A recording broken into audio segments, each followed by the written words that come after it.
All right, here we go. The biggest mistake that I've been seeing recently by people new to CrossFit, and by new to CrossFit, since there's so much variance in CrossFit, that learning curve gets extended.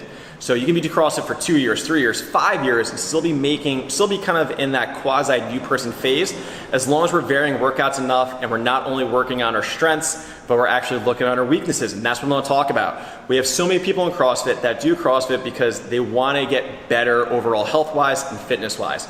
And CrossFit defines fitness with 10 different traits. There's a couple other parts to it, but we wanna work on all those traits, not just strength, not just flexibility, not just balance.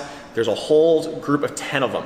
Now what happens to all of us, and it's 100% normal, all right, it's very common, doesn't mean it's okay, is that we end up just focusing on our strengths. And what that means is we're not being intentional about becoming fitter or a better overall athlete in the terms of CrossFit. So what I'm talking about is, oh man, that workout has a lot of running. I don't really like running. I'm not gonna come in that day.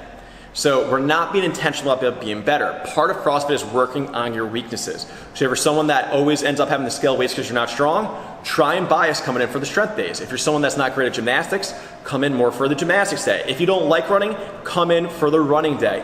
So what we see a lot of new CrossFitters do is they start cherry picking, and it's almost a badge of honor sometimes, which I don't really understand. It's like telling yourself you're not worth it, so you're gonna skip stuff.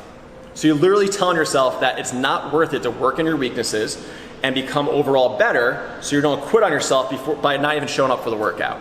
So the biggest mistake I see is people aren't intentional about why they're doing CrossFit or why they're working out, so they always go towards stuff that makes them happy.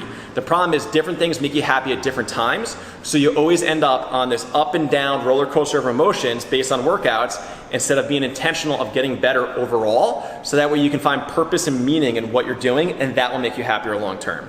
So again, biggest mistake that I see with new CrossFitters right now is they skip their weaknesses and only do stuff they're good at, which ends up becoming a dead end and possibly can lead to injury.